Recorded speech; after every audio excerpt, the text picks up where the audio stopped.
Hey, hello everyone and welcome to Extreme Graphics Tech. My name is Angelo and today I'm bringing you the retro analysis of Resident Evil 6. And yes, I know everybody is now talking about Resident Evil 4 Remake and that's what everybody wants to see or know.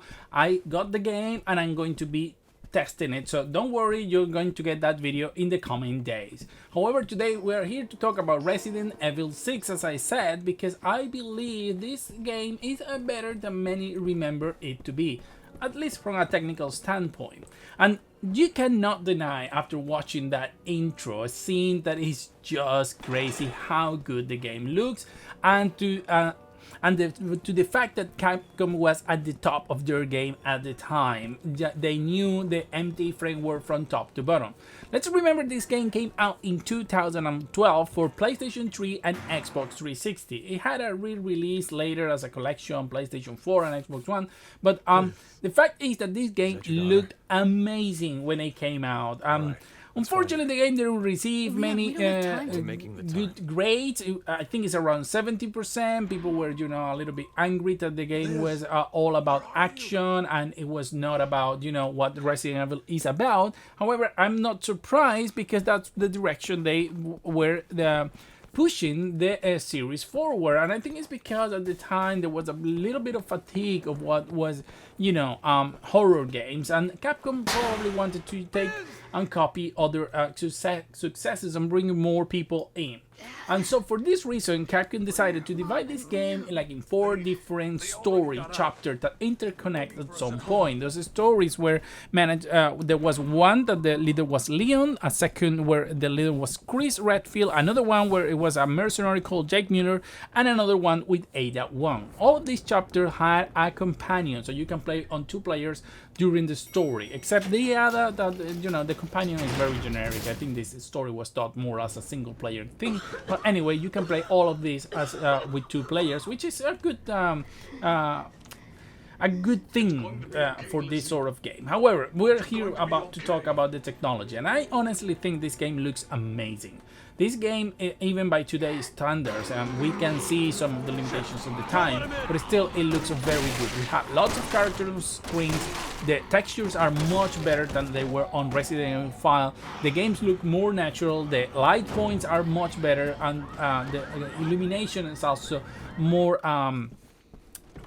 it's more realistic, and I think the character models is just wow, at least for the time. I think this character model honestly look better than many games nowadays.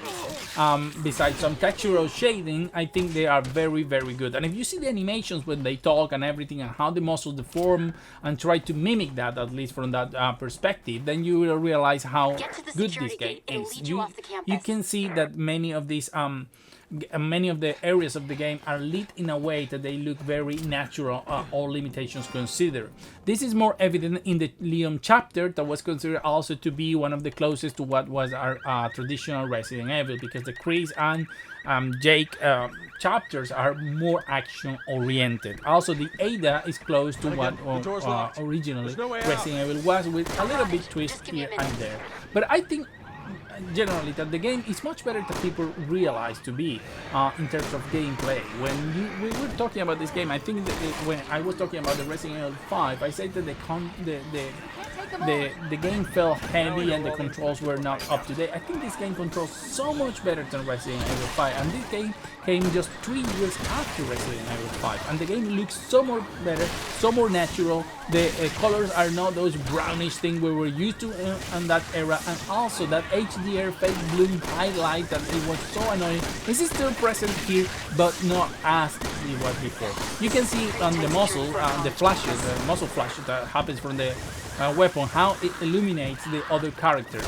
I think that's just phenomenal, because many games didn't include this because, well, that was a dynamic point of light, so many games didn't do these sort of things. And in this case, you can see how every light interacts with the character and even with the zombies in this case. So that's something that gives this game a lot, and we have to remember this game came in the same generation as Resident Evil 5, and still it's much better graphically than it was.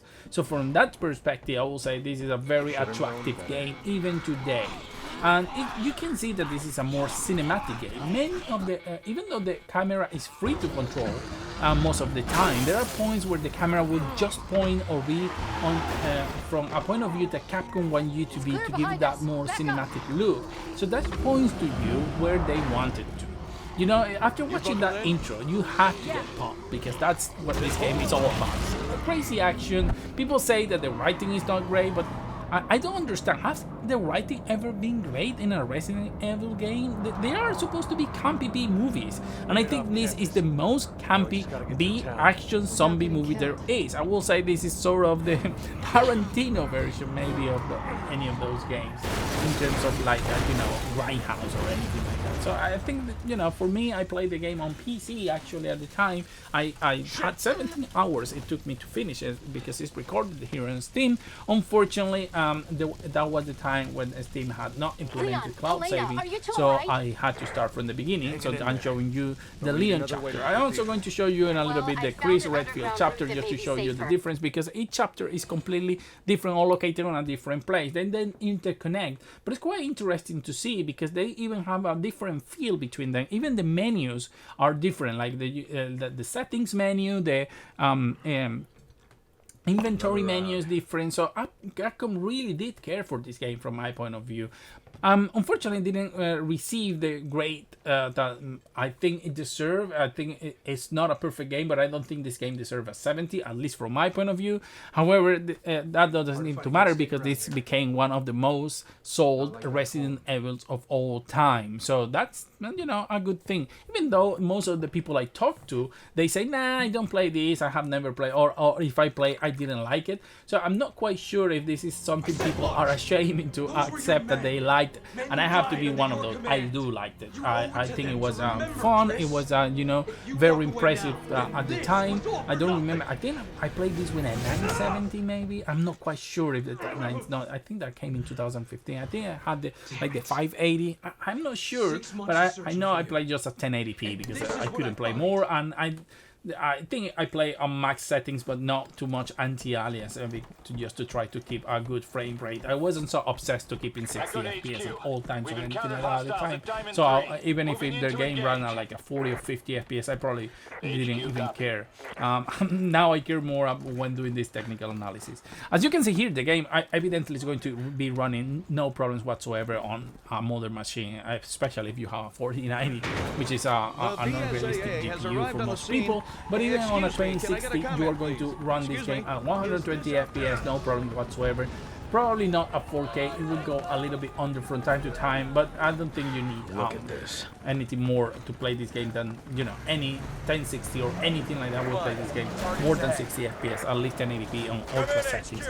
I have to say, however, that I was not able to make this game work on the Intel Arc 750. This is a DirectX 9 game, so I didn't thought that was going to be a problem. I thought maybe this game was going to be, you know, slow or have some issues. Then I tried to even use the XVK to make it work, but even then the game would just refuse to start. I don't know if I did something wrong, maybe I need to retest everything, but I tried many different ways and the game just refused to start.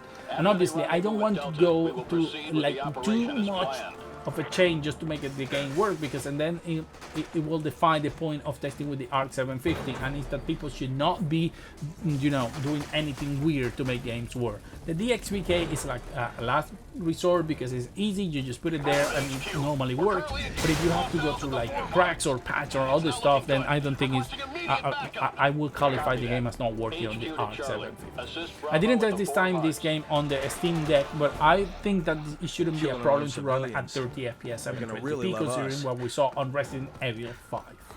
However, guys, I hope you like this little retro analysis. I know everyone is just wanting the Resident Evil 4 remake, maybe some of you are waiting for my finding. I will bring that. I will be testing with lots of GPUs just to bring the game. I will just, you know, be testing the technology, showing how good the game is and so on. I'm not doing the fun research, not going to be as good as any of John or Alex videos, but at least will give you a different perspective when testing with different GPUs, since I tend to use more GPUs in my testing than what the Alex normally do, but their analysis are more true and with FPS and everything else, especially for console systems. So I hope you're waiting for that. I will be bringing that probably in the next 3 or 4 days. So I hope you wait for that, and as always, see you on the next video.